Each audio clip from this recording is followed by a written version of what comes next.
Good morning and welcome back to the Broadcast Retirement Network. I'm Jeff Snyder. This is BRN AM for Thursday, February 6th, 2020. And here are our top stories: funeral planning best practices and managing the grieving process. Well, joining me now to discuss this and a lot more is Eliza Feller. She is the Director of Advanced Planning for Saul Levinson and Brothers, Inc. Funeral Home. Eliza, welcome to the program. Thank you for having me. It's great to be here. It's great to see you. And you know, death is not an easy topic for any of us, and there's so much different components to it. But you have a very interesting perspective because you help families prepare in advance of passing away, and whether it is a relative or themselves. And so I got to think that that's a real interesting perspective to have. It is. And, you know, I have the, I'd say, benefit of having seen both sides, which is that as a funeral director, I have worked with grieving families, some of whom have had to make decisions really quickly and under a lot of pressure at one of the worst times in their lives. And I also work a lot with families who are making the decisions ahead of time, and I see how much easier that is for surviving family when the time comes. So let's talk about this. And again, you know, this is just a fact of life. I mean, we live, and unfortunately, the only way, as my father says, the only way off this planet is death and moving on to the next world. But let's talk about some of the takeaways. What are some of the things that you recommend where you're coaching and helping people through this process in advance? Sure. You know, there are a couple of things that are really important, which is, first of all, as hard as it is to hear, the funeral may be about you, but it's not really for you. It is for your surviving family. And a lot of people come in thinking, well, just do the minimum necessary, you know, usually the men. And it becomes a conversation about what it is that really will create a meaningful memorial that reflects them. But also one of the important considerations is the emotional benefit to making these decisions ahead of time, because your family doesn't have to go in and sit there and think about what kind of service would be appropriate, what kind of casket you might have wanted. It also gives you a chance to control financial costs, which is incredibly important and takes the burden off of your family as well. What could you just estimate, and I know that, you know, there's probably no hard statistics on this, but what percentage of people actually do some of this work in advance? Do you have a feel for I don't that? know the actual numbers on that. There are a couple places that have done studies, but it's usually in the 30 to 40% range, I believe, just off the top of my head. But it's such a difference on the other side when the funeral actually happens, as much as people don't want to have to talk about their own funeral, and I understand that. Yeah, and would you envision, and when you're talking to customers or future customers, I guess, and you're planning this out, is this part of their will or estate planning? How do they dovetail it in some of the other directives that they may have? I got to think that there's a place for these orders or these instructions. Sure. I mean, it's very important that a funeral home, if you've chosen one, has the information on record. That is one of the things that makes it easiest on your family. That's also part of the pre-planning process, is researching what your options are, because not only is this going to be the place that handles you and takes care of you at the time, but also is going to be interacting with your family. And that is a very important part of things. Also, a lot of the information that we collect ahead of time is statistical information and background information.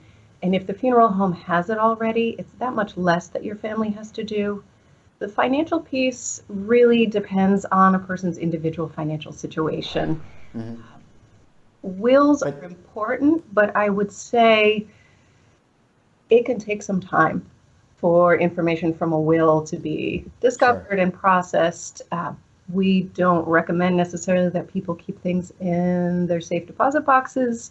I've unfortunately had people who had cemetery information in a safe deposit box, and it was a bank holiday weekend, And it was about 3 days before they could even find out what cemetery the person was to be buried in. Yeah. So having the information on paper, having it available to people is really important, because it doesn't help if you make the decisions and nobody knows what they are. Obviously, I mean, that is a great, or not obviously, it's just true. I mean, it's a great point.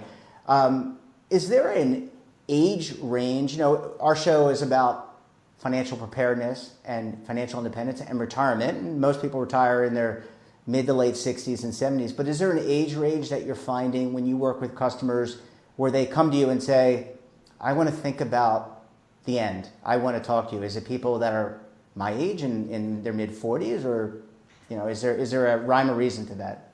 So, I mean, I'm saying that from this side, but people usually wait a little too long, especially from a financial perspective. There can be significant financial benefits if you choose to prepay. You can lock in prices through most funeral homes.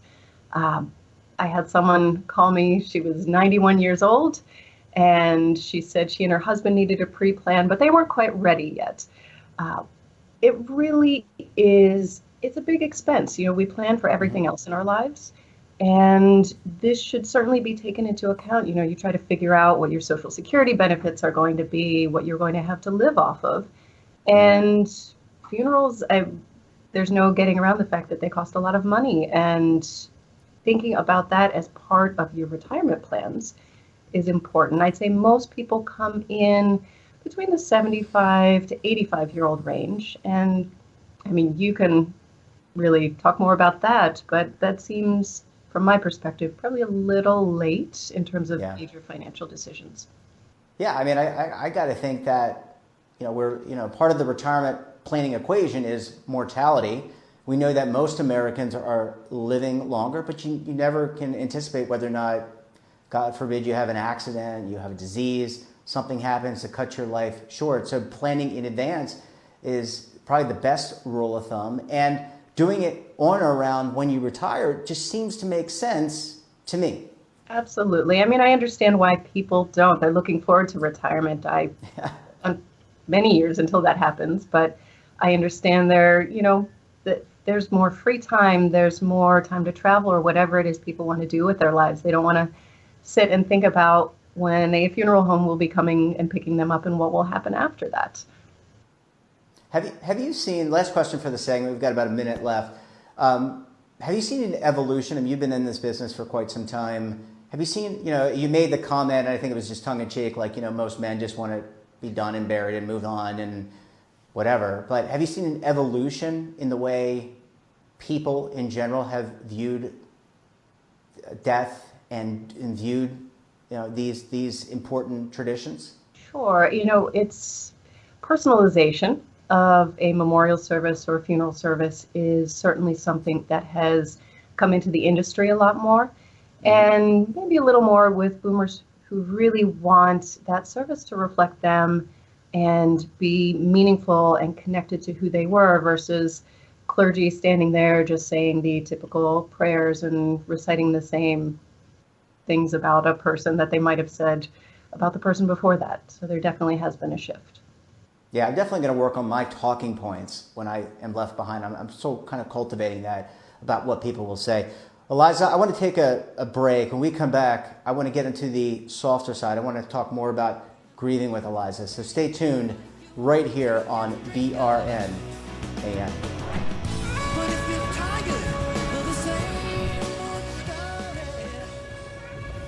Imagine a new television network that will make you richer, healthier, and in control of your financial future.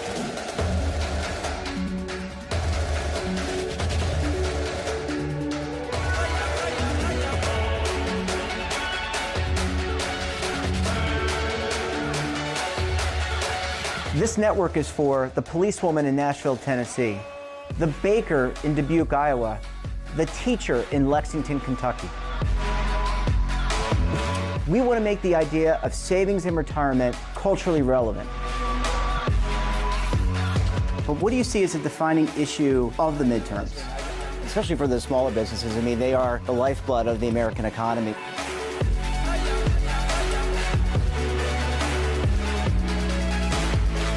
Featuring exclusive interviews, current affairs, and docuseries. 33 years old, you retired early. The philosophy is money only matters if it helps you live a life that you love. But you got to start thinking about retirement as soon as you get in. The Broadcast Retirement Network will drive very high engagement with premium partnerships. So this isn't retirement and savings for your parents or grandparents. This is for all Americans. And we're going to change the way you think about money.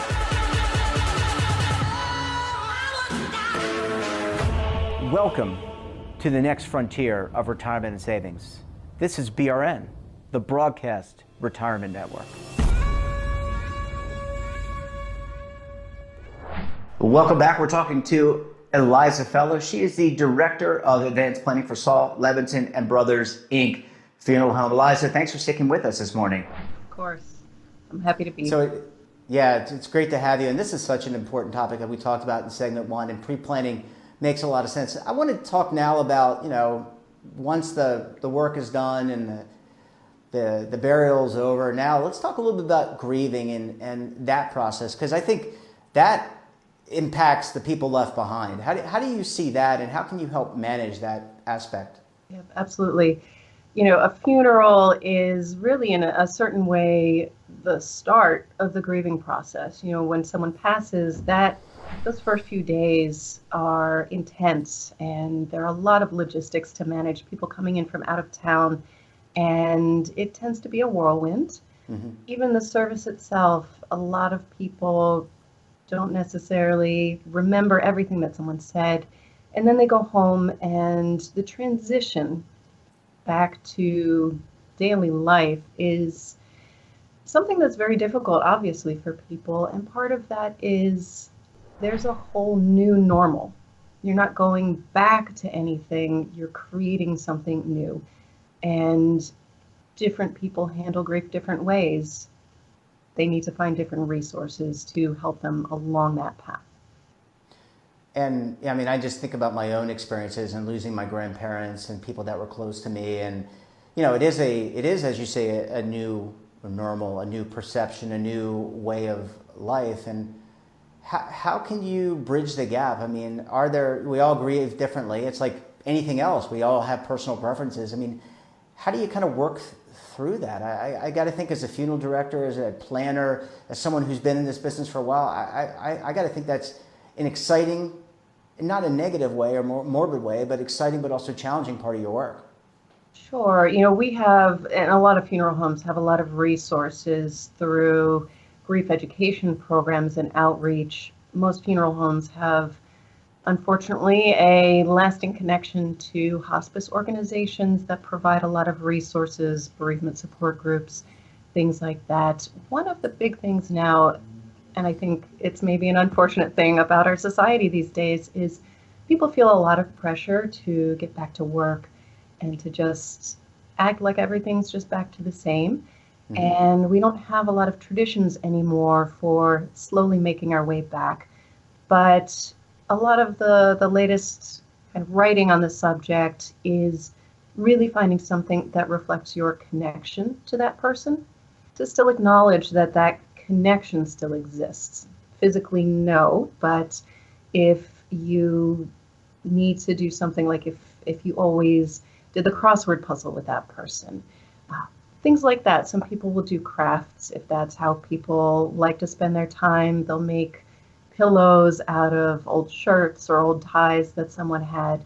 If they do yoga, they'll somehow work into their yoga mindfulness, something like that. Again, like you said, each person is different, but it's important to recognize not only what your relationship with the person who passed was, but also what works best for you. Going for a run, spending time with people. Yeah, I think that often, I think, can be the hardest part, to your point, that once the service is over and everyone kind of dissipates and returns back to normal life. Life is not normal for you as a griever, as a survivor. Mm-hmm. And I think that's got to be incredibly tough. I wanted to ask you, you mentioned going back to work.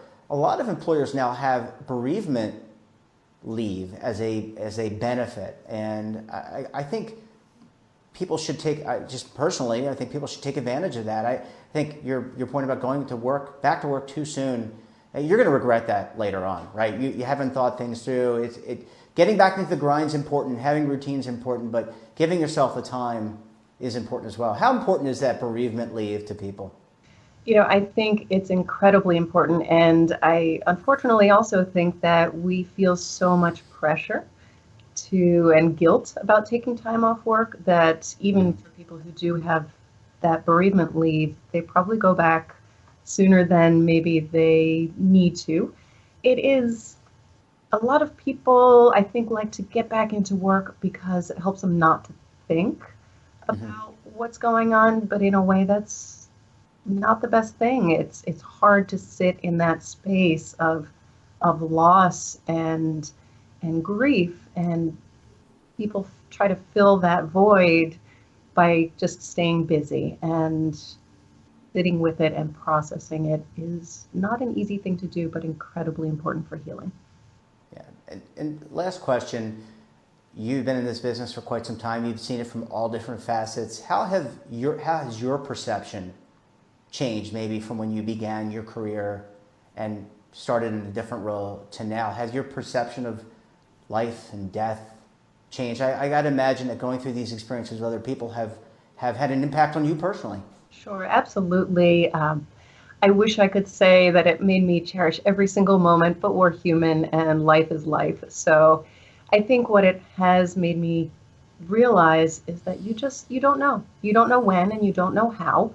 And so knowing what your goals are, knowing what your dreams are, and trying to at least find little ways to bring those into your life. I hear a lot of times at services about some incredibly impressive people who, they're just normal people like you and me, but they had some fundamental way that they lived their lives and just their morals and their values. And that is really impactful for thinking about, how do I treat other people? How do I treat my family? And it's really interesting how that changes your life over time. Yeah, and I think you're in the position where you have a lot of lessons that you probably learn, and I think that's probably in a really unique position to be in, and probably makes you have a unique perspective unlike others. Clearly you enjoy, you're passionate about your job, and you're passionate about, I think most importantly, helping people. Absolutely. That's the best part of my job. Well, Liza Feller, great to speak with you. Thanks so much for sharing your perspective. Appreciate you having on the program. Hey, thanks for having me. Well, thanks, Eliza. Great seeing you, and thanks for sharing your insight. And that wraps up this episode of BRN AM. Hope you found it certainly educational. I know I did. Hey, have a financial topic or someone of interest that you think we should talk to? Drop us a line. And don't forget, for all the news in retirement markets, technology, personal finance, so much more, check out today's edition of The Morning Pulse. So until tomorrow, I'm Jeff Snyder. Keep on saving, and don't forget, roll with the changes. Waiting here for you to take and drink of. But if you're tired of the same